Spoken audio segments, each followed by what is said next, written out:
Welcome, everybody, to the Water Walks Talks broadcast. My name's Sonya Tetley, and I'm the manager of strategic development and communications for H2O for All. So, for those of you tuning in for the first time, H2O for All is an international water charity. And what I love about H2O for All is that they actually deliver sustainable solutions. So, when projects are implemented, they're not broken down a year from now, they're going on 10, 15 years later. And so, they do amazing work around the globe, and I'm really excited today to have our panelists today.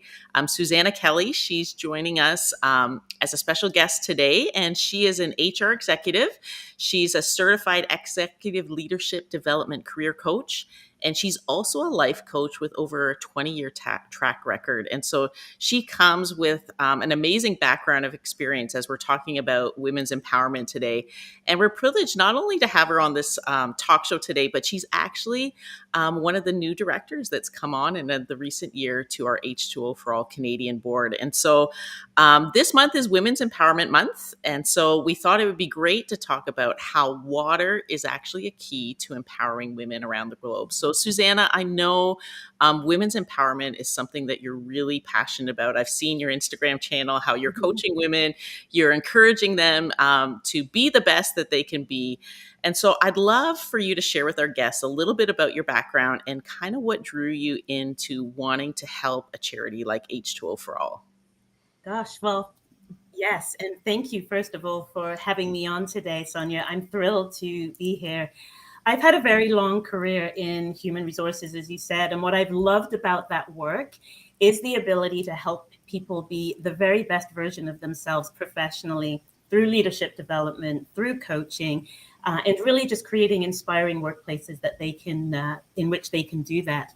And so over the years, as I myself have developed as a woman and evolved as a woman, and also having a daughter, I came to more fully recognize and appreciate some of the very unique challenges and hurdles that we as women experience in the workplace and obviously in life overall. And so I've been involved in supporting women in the workplace. And I have, as you said, started my own coaching business some years ago, catering specifically to uplifting and empowering women. Maybe just to add, as women, we have multiple roles. Obviously we work, but we also birth, we care for, we feed, we nurture, we nourish our children and our families. We have very unique experiences through our menstrual cycles, through our hormones and the impact that has on our bodies overall. And when you think about all of that without something as basic as water being present. And so when I saw the great work that H2O for All does to bring clean water and sanitation to remote parts of the world, as well as the great focus on empowering women, joining H2O for All as a board member was not a difficult decision. And in fact, it was a great privilege. When before we came on this broadcast, we talked a little bit together, and we were talking about the problem of survival mode and how, when we're talking about empowering women, sometimes we think we can come in with some great teaching, or if we just gave them the tips and the skills how to improve their lives, that they can do it. But you talked about survival mode and why that's a challenge to that. Would you share with the audience a bit about basic need and why addressing this problem is actually key to uplifting women? Yeah. Many of us could not count the number of times in a day when we turn to water to drink, to clean, to bathe, to cook, to grow. And that's because we are so fortunate to have water ever present in our lives as a basic provision. But for so many, and these women who do not have this, and if you think about, Maslow's triangle, how can you even start to think about building your own self-esteem or instilling the self-esteem of your children or taking your life to the next level, creating conditions of success for yourself when you are so focused on your basic needs? You have no opportunity to think about your psychological needs. You're so focused on meeting your basic needs, of which water is one of them.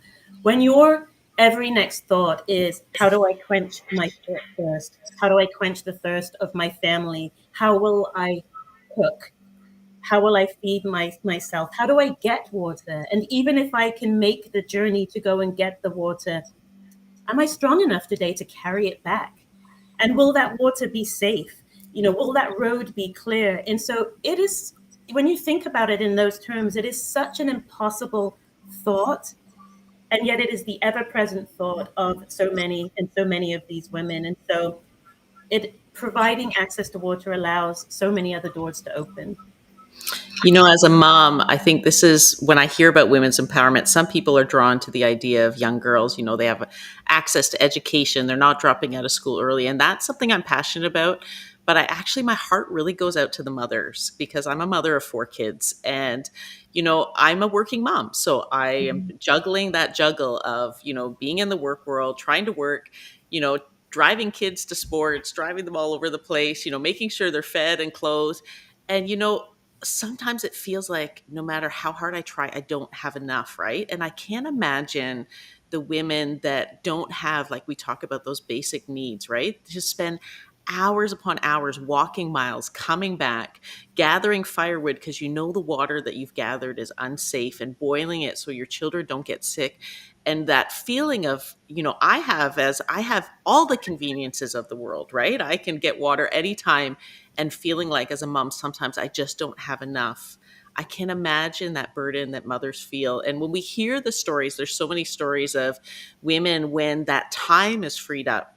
They have time for their children. They have time to grow a garden, to feed their family. They have time to learn how to sew and, get a little income, or some of them start their own businesses, and they're able to actually lift their family out of poverty because of time. And so, one thing we also talked about, Suzannah, is how easy it is in the West to not be aware of the water crisis, right? Our Mhm. life is so convenient. We have everything at our Mhm. fingertips. And maybe you can share a little bit from your perspective. How can we be aware of this global need and not take water for granted in our daily lives? Yeah. And one thing I just wanted to add to what you said, I don't know that people really think about this, but water can increase access to safety and Hmm. protection. Right? When you think about women and young women walking miles by themselves to go and get water, right? So thinking about water in terms of safety and protection, and of course, nutrition. Yes, and as you said, without water, I can't have a garden flourish and grow. Uh, but without being able to do that, perhaps I can never own land, right? Yeah. And so when you think about, what's possible years from now and the legacy that you're able to leave, again, it's Hmm. impossible without access to water. And so, water allows women to just have more agency over their life, to have more ownership over their life, to be able to make bigger and better decisions for themselves and for their families, and perhaps change societal patterns and trends that have existed generation over generation. So it is so, so important.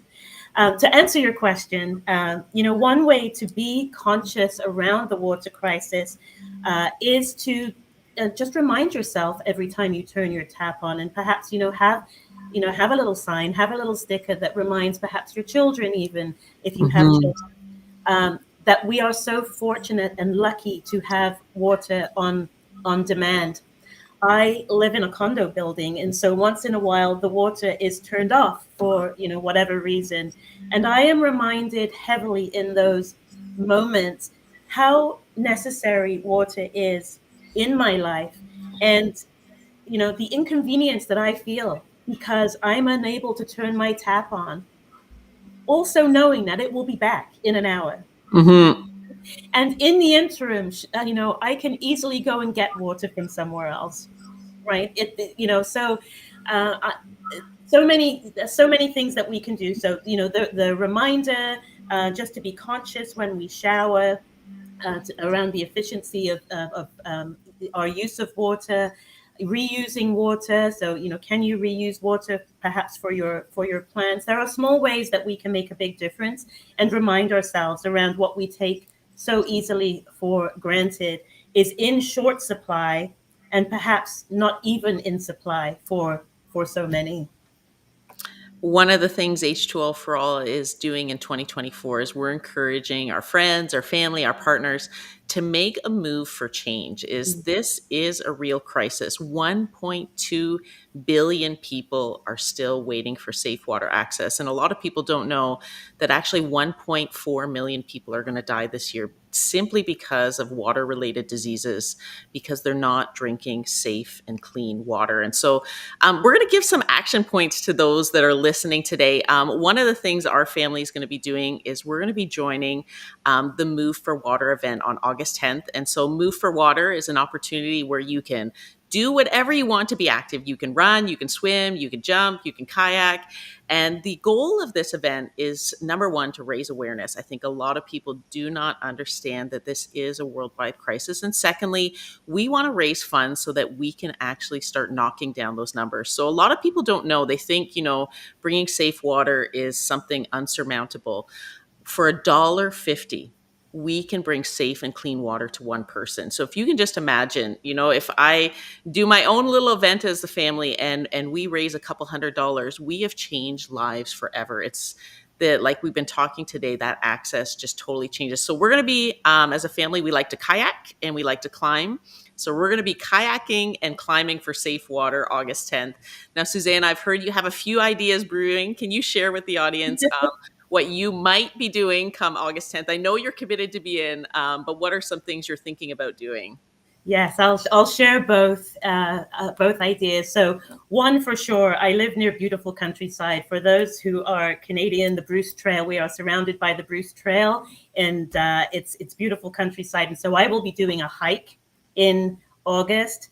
But I also have some friends, some girlfriends who we are in the process of discussing whether or not we will do a half marathon walk. We are ex-half marathon runners from many years ago. And so we thought that doing a walk might be a way of bringing back both our community as well as our health. And so we may be doing that. And so that's in September. That will be a wonderful opportunity to connect that to Move for Water. The other thing that I would say, though, is the move is important, but it's also, and the raising money is important, but it is also about teaching and educating people about the water crisis. And so we have to also make sure that that part of it doesn't get lost. So the more that we can talk about the importance of this, the better. So for those of you that want to learn more about it, you can see, those that are watching, you can see on the screen, it says moveforwater.ca. You can go to those that are listening, simply type moveforwater.ca and you can learn more about how you can be involved in the Move for Water event. Thank you so much, Suzannah, for joining us today. It was so awesome having this conversation with you and just hearing your wisdom and experience and how you have been able to see women empowered. And we hope as we bring this fresh and clean water to people all around the globe that lives are going to be transformed. So thank you for listening today. And everybody, we'll see you next month at the next Water Walk Talks.